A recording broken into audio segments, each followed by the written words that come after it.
नाज़रीन अस्सलाम वालेकुम। सियासत टीवी के खुसूसी प्रोग्राम खबरों ख्याल में आपका खैर मकदम है। मैं मोहम्मद रियाज अहमद और मेरे साथी सैयद सज्जादुल हसनैन हमेशा की तरह आपके सामने अहम खबरें लिए हाजिर हुए हैं।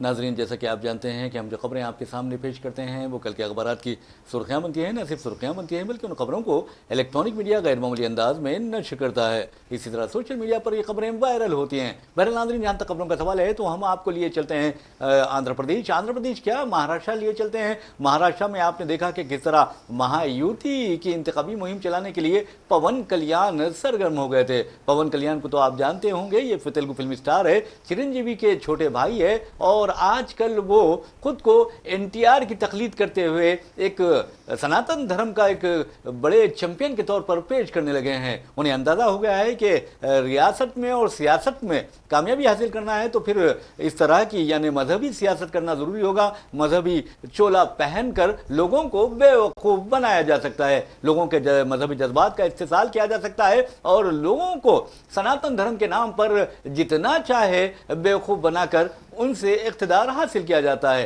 तो बहरहाल अब पवन कल्याण एक सियासतदान बन गए हैं और ऐसा लगता है कि उनकी जो सियासत है राइट विंग की सियासत की तरफ वो जा रही है। और हालांकि वो खुद आपको बता दूं कि दरगाहों का दौरा भी करते हैं, ज़ियारत भी करते हैं, लेकिन पवन कल्याण को पता नहीं हैदराबाद के पुराने शहर यानी ओल्ड सिटी यानी गोल्ड सिटी के लोगों से क्या पुरखाश है और क्यों वो ओल्ड सिटी के बारे में गलत बातें करते हैं। महाराष्ट्र में इंतखाबी मुहिम चल रही है और पवन कल्याण वहां खिताब करते हैं महायुति और बीजेपी के एक लीडर के हक में और कहते हैं कि हैदराबाद के पुराने शहर के लोग हमेशा से ही हिंदुस्तानी तहजीब और हिंदुस्तानी त्यौहारों पर तनकीद करते रहे हैं। और मैं समझता हूं कि इस तरह की अगर बेशर्मी की बात करते हैं हैदराबाद के पुराने शहर के लोगों के लिए तो मैं समझता हूं कि हैदराबाद ओल्ड सिटी नहीं बल्कि गोल्ड सिटी है और पवन कल्याण को शायद हैदराबाद की तारीख से वाकफियत नहीं है। और अगर वाकफियत नहीं है तो मैं समझता हूं कि जिस महाराष्ट्र की सरजमीन पर वो मुहिम चला रहे हैं उनका ये भी कहना है कि मेरी जो पार्टी है वो छत्रपति शिवाजी और बाल ठाकरे से मुतासिर होकर मैंने ये पार्टी कायम की है। तो बहरहाल पवन कल्याण को मैं समझता हूं कि उसी तरह हिंदुस्तान की तारीख से वाकफियत नहीं होगी जिस तरह बीजेपी के कायदीन को, बीजेपी के बड़े बड़े लीडरों को हिंदुस्तान की गंगा जमनी तहजीब से वाकफियत नहीं है। मिसाल के तौर पर छत्रपति शिवाजी का वो जिक्र करते हैं लेकिन उन्हें पता नहीं है कि छत्रपति शिवाजी के जो दादा थे वो उन्होंने अपने दो बेटों के नाम एक सूफी बुजुर्ग हैं वहाँ यानी महाराष्ट्र के और उनका नाम है पीर बाबा शाह शरीफ। तो उन्होंने अपने दो बेटों के नाम एक शाहजी रखा और एक शरीफ जी रखा।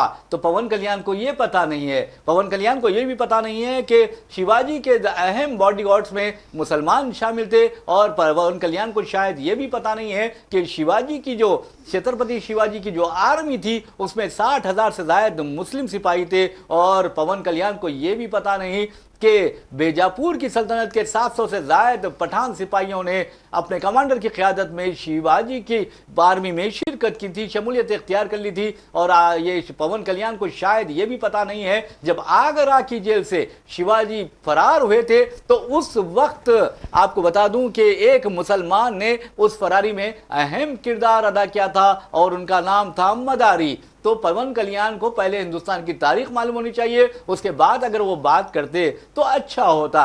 कम से कम पवन कल्याण को पुराने शहर का दौरा करना चाहिए और देखना चाहिए कि यहाँ के जो आवाम है उनमें किस तरह की मोहब्बत, किस तरह की इंसानियत, किस तरह की मुरब्बत, किस तरह की हमदर्दी का जज्बा पाया जाता है। तो बहरहाल हम चलते हैं सज्जाद साहब से और पूछते हैं सज्जाद साहब, अब देखिए हैदराबाद सिटी पुलिस इस बयान को लेकर ये ओपिनियन ले रही है, लीगल ओपिनियन के पवन कल्याण के खिलाफ क्या कार्रवाई की जाए। एक डिप्टी चीफ मिनिस्टर है और वो इस तरह की बकवास करता है तो उसके खिलाफ क्या कार्रवाई होनी चाहिए। हैदराबाद पुलिस इस पर गौर कर रही है, लेकिन हैदराबाद पुलिस को मैं समझता हूं कि जो इमेज है हैदराबाद पुलिस का, जैसा एक मलऊन महाराष्ट्र का हो या फिर मलऊन उत्तर प्रदेश का हो, वो हुजूर सल्लल्लाहु अलैहि वसल्लम की शान में गुस्ताखी करता है लेकिन उसको गिरफ्तार करने के लिए police, Hyderabad city police Lucknow नहीं पहुंचती, महाराष्ट्र नहीं पहुंचती। अब इसके खिलाफ क्या कार्रवाई करेगी ये मुझे तो उम्मीद नहीं है। जी बिल्कुल, देखिए महाराष्ट्र में कल वोट डाले जाएंगे जी। कल जो है इंतखाबी मुहिम अपने अख्तिताम को पहुंची 18 तारीख को। आज 19 तारीख है। कल जो है सुबह से ही पोलिंग शुरू हो जाएगी। बड़ा ही घमासान रहा है वहाँ पे, और आखिरी दिनों में इस बात का जो है एहसास बीजेपी को हो गया था कि उसकी दाल महाराष्ट्र में अब गलने वाली नहीं है। तो बौखलाहट में उन्होंने जो है जिस तरह की बातें की हैं, जो भी लीडर गए हैं, चाहे वो पवन कल्याण हो, चाहे वो योगी आदित्यनाथ हो, चाहे वो बसव शर्मा हो, चाहे वो जो है अमित शाह हो, चाहे मोदी हो, जो भी लीडर वहाँ पे गए बीजेपी के, उन्होंने सिर्फ और सिर्फ नफ़रत की राजनीति की है और ऐसी जो है बातें कही हैं जिसका ना महाराष्ट्र से कोई ताल्लुक है, ना महाराष्ट्र के आवाम से कोई ताल्लुक है। अब देखिए, योगी आदित्यनाथ कहते हैं कि मल्लिकार्जुन खड़गे को मालूम होना चाहिए कि उनके गांव में रजाकारों ने क्या किया। रजाकारों का महाराष्ट्र से क्या ताल्लुक है, कर्नाटक से क्या ताल्लुक? और 50 साल 70 साल पुरानी कहानी आप क्यों आप सुना रहे हैं, सवाल ये है। और अगर आपको 50 साल पुरानी कहानी सुनानी है तो उससे पहले जो है अंग्रेज़ों ने क्या किया वो भी आप सुनाइए कि हिंदुस्तानियों पे कितना जुल्म अंग्रेज़ों ने किया। 1857 में अंग्रेज़ों ने कितना जुल्म किया था, वो भी कहानी आपको याद होनी चाहिए। तो अब पवन कल्याण जाते हैं महाराष्ट्र, सुना रहे हैं हैदराबाद की कहानी, हैदराबाद के पुराने शहर की। हैदराबाद के पुराने शहर में जो है ऐसा वो हिंदुस्तानी जो है तहजीब नहीं पनपती। हैदराबाद के पुराने शहर से महाराष्ट्र की सियासत का क्या ताल्लुक़ है? जी हाँ। सीधी सी बात है, मजहबी जज्बात उभारने की कोशिश की जा रही है, नफ़रत की राजनीति की जा रही है, नफ़रत का माहौल पैदा करने की कोशिश की जा रही है। बीजेपी को, महायुति को इस बात का बखूबी एहसास हो चुका है कि अब वहाँ के अवाम सिर्फ़ और सिर्फ काम की बुनियाद पर उड़ देंगे। आपने नौकरियां नहीं दी, आपने तरक्की नहीं दी, आपने महंगाई पे कंट्रोल नहीं किया, आपने हालात को कंट्रोल में नहीं किया। आज हम देख रहे हैं कि महाराष्ट्र में प्याज जैसी जो है एक सब्ज़ी 80 रुपये किलो मिल रही है। आज हम देख रहे हैं कि पेट्रोल की कीमत आसमान से बातें कर रही है। आज तक तीसरी बार मोदी जो है इक़्तिदार में आ गए, लेकिन आज तक उन्होंने पेट्रोल की कीमत कम करने की बात नहीं की। उन्होंने ये बात नहीं की कि हम महाराष्ट्र के लोगों को कितने रोज़गार देंगे, उनको जो है महंगाई से कैसे निजात दिलाएंगे, उनकी ज़िंदगी को खुशहाल कैसे बनाएंगे, ज़िंदगी को उनकी खुशहाल बनाने के लिए उनके पास एजेंडे क्या हैं। जिस तरह की बातें की गई हैं, सतही बातें, उससे तो साफ ज़ाहिर होता है कि बीजेपी बौखलाहट का शिकार है। खैर, अब आवाम तो फैसला तो आवाम करेंगे, जमहूरियत है, जमहूरियत में आवाम को पूरा जो है इख्तियार है, पूरा जो है फ़ैसला करने का इख्तियार हासिल है। और उन्होंने बातें भी सुन ली हैं, चाहे वो जना सेना के सरबराह की बातें हों, चाहे वो जो है योगी आदित्यनाथ की बातें हों, चाहे वो किसी की भी बातें हों, उन्होंने सारे लीडरों की बातें सुन ली हैं, सारे लीडरों को जो है उन्होंने देख लिया है, सारे लीडरों के जो है जो भी वादे हैं उन वादों को भी उन्होंने देखा है। अब फैसला तो आवाम करेंगे, लेकिन इन्होंने जो माहौल अब बनाया हुआ है सन 2014 से लेकर आज तक, जब से बीजेपी इख्तिदार में है, जब से मोदी इख्तिदार में है, जब से अमित शाह इख्तिदार में है, जब से जो है बीजेपी के मुख्तलिफ़ लीडरों के जो बयान आ रहे हैं, उन बयानों पे रोक नहीं लगती, बल्कि ऐसा मालूम होता है, ऐसा महसूस होता है कि उनको जो है हौसला दिया जाता है कि चलो आप जाओ, इस तरह का बयान दो, इश्तियालंगेज़ी करो। नफ़रत कितनी पैदा कर सकते हो मुसलमानों के ख़िलाफ़, इतनी नफ़रत पैदा करो। देखिए, शिवाजी की बात हो रही है महाराष्ट्र में, लेकिन वो ना शिवाजी के जो है एहसासात को जानते हैं, ना शिवाजी की जो है बताई हुई बातों को जानते हैं, ना शिवाजी के रहन व सहन को जानते हैं। उन्हें ये तो मालूम है कि शिवाजी का जो है औरंगज़ेब के साथ जो है झगड़ा था, सियासी झगड़ा था, औरंगज़ेब के साथ जो है टक्कर हुई है, लेकिन उन्हें ये नहीं मालूम कि औरंगज़ेब का एक कमांडर हिंदू था जो शिवाजी से जो है टक्कर ले रहा था। उन्हें ये नहीं मालूम कि शिवाजी का एक कमांडर मुसलमान था जो है औरंगज़ेब के कमांडर से टक्कर ले रहा था। वहाँ से मुसलमान था, यहाँ से हिंदू था, औरंगज़ेब के तरफ से, शिवाजी की तरफ से मुसलमान था। उनके बीच में टकराव, लड़ाई हो रही थी। ये कहानी वो नहीं सुनाएंगे, क्योंकि इससे जो है नफ़रत नहीं बल्कि सियासत। इससे लोगों को ये मालूम होगा कि वहाँ पे नफ़रत नहीं थी, वहाँ पे सिर्फ काम था। चाहे वो मुसलमान हो चाहे हिंदू हो, वो अपने काम से मतलब रखता था, अपने फ़राइज़ मनसबी से उनका मतलब था और किसी से उनका मतलब नहीं था। अब जैसा कि आपने कहा, ये कहानी उनको याद नहीं आती कि आपने कहा कि शिवाजी के दादा ने जो है अपने बच्चों के नाम जो है वहाँ के एक बुज़ुर्ग के नाम पे रखे थे।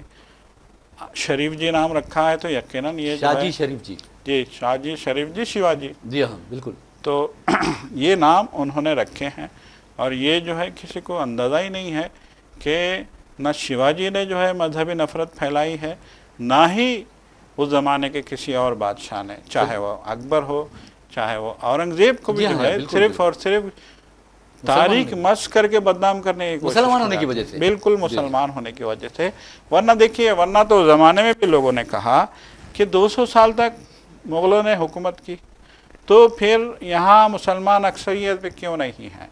ये लोगों का सवाल है ये कि 200 साल तक आगरा पे अकबर की हुकूमत थी, दिल्ली पे हुकूमत थी इन बादशाहों की, तो फिर आगरा और दिल्ली में मुसलमान क्यों नहीं है? वहाँ अक्सरियत में हिंदू क्यों हैं?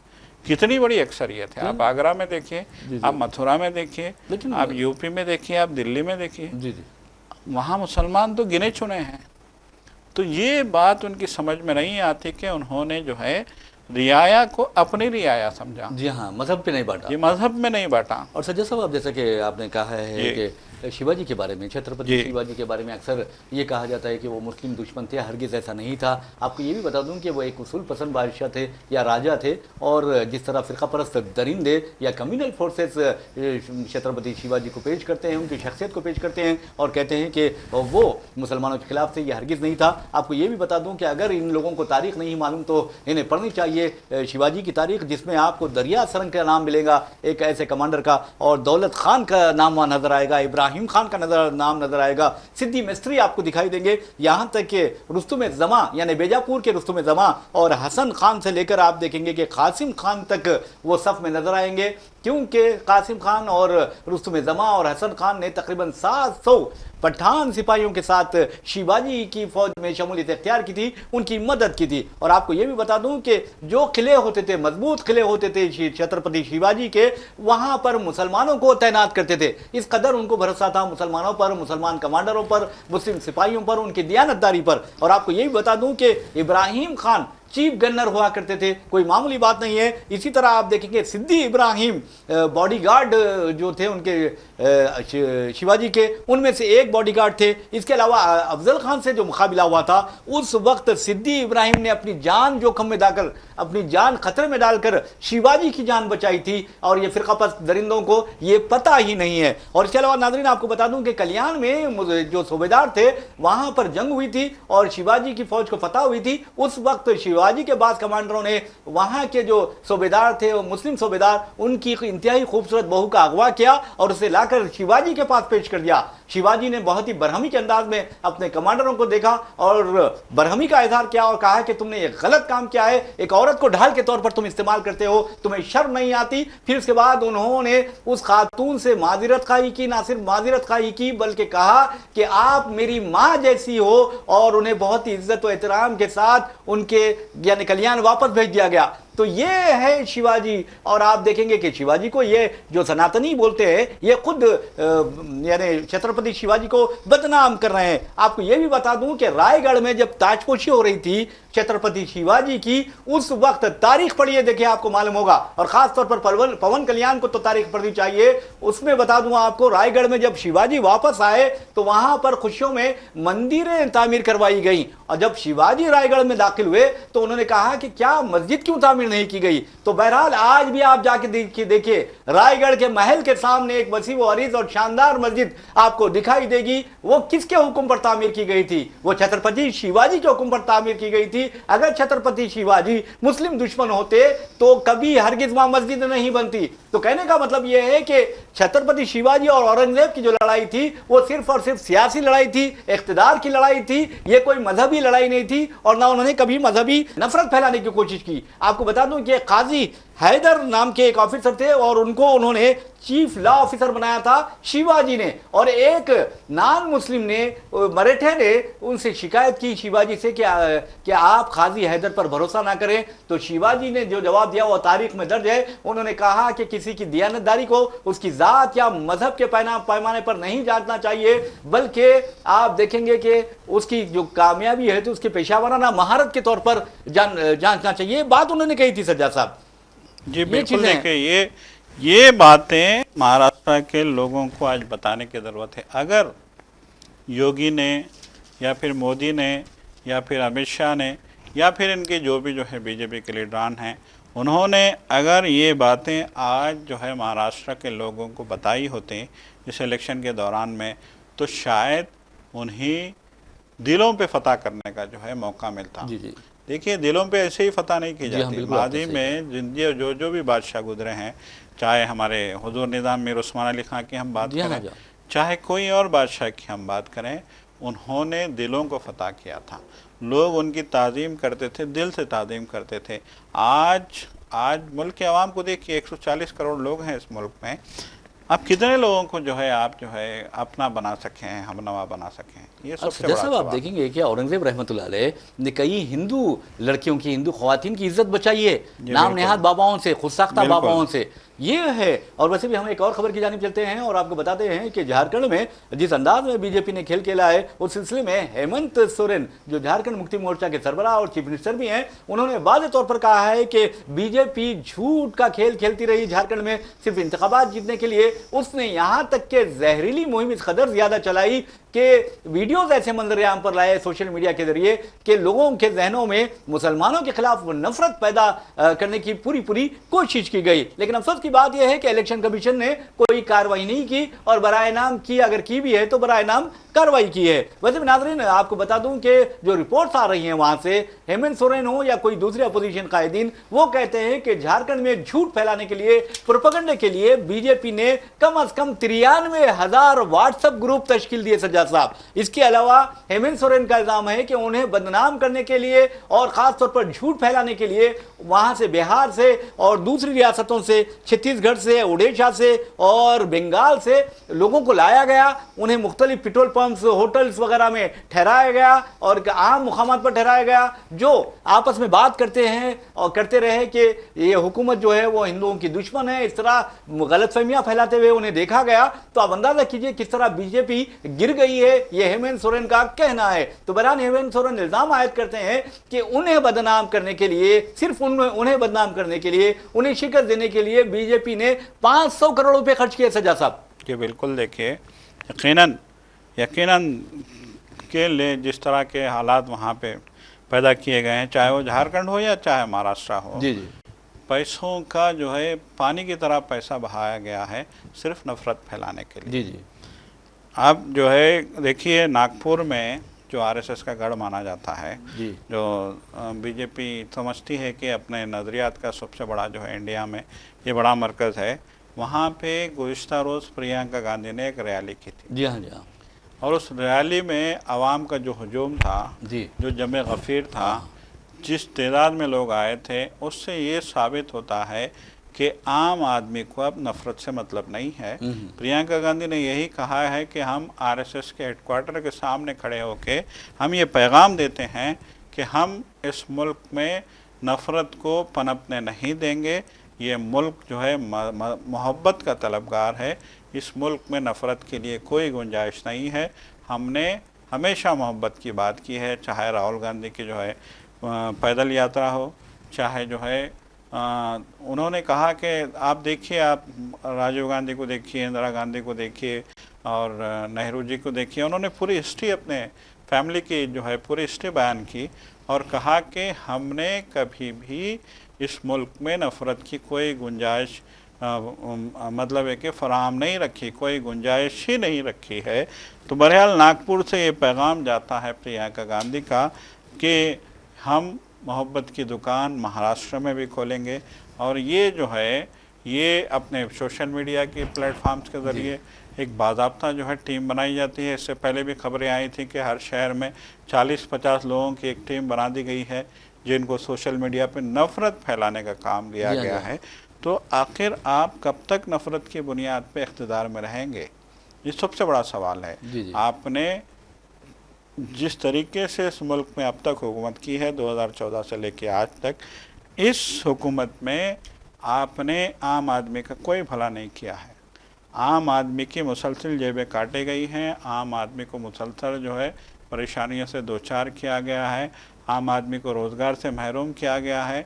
कभी जो है नोटबंदी के नाम पे, कभी जो है महंगाई के नाम पे, और फिर जो है खुदा की कुदरत या खुदा की मार के ये कोरोना आ गया।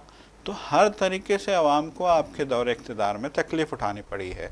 अब चाहे वो आपकी जो है इक़्तिदार की वजह से हो रहा है या फिर आपकी सोच की वजह से हो रहा है, जो कुछ भी हो, फ़िलहाल हमने देखा कि इस इंडिया में आपने नफ़रत तो खूब पैदा कर ली, आपने नफ़रत का माहौल तो खूब बना लिया, लेकिन आप लोगों के दिलों पे ना आज राज कर सके हैं, ना ही आगे जब आपकी हुकूमत जाएगी तो लोग पलट के आपको याद नहीं करेंगे। अगर कोई याद भी करेगा तो नफ़रत ही से याद करेगा, क्योंकि आपने नफ़रत फैलाई है। सज्जद साहब, आप देखिए कि जहाँ तक झारखंड का सवाल है, बीजेपी वहाँ इक़्तिदार हासिल करने के लिए बेचैन है, और ऐसा लगता है कि हरियाणा में जिस तरह उसने इक़्तिदार हासिल किया, झारखंड में भी इक़्तिदार हासिल कर सकती है, क्योंकि हेमंत सोरेन कोई मामूली आदमी नहीं है, एक चीफ मिनिस्टर हैं और एक बड़ी पार्टी के, वो वहाँ के बड़ी पार्टी के एक लीडर हैं, और उन्होंने वाज़ेह तौर पर कहा है कि 93,000 व्हाट्सएप ग्रुप बीजेपी ने बनाए और उसके ज़रिए नफरत फैलाई गई, झूठ फैलाई गई, यहाँ तक कि झूठ फैलाने के लिए, झूठी बातें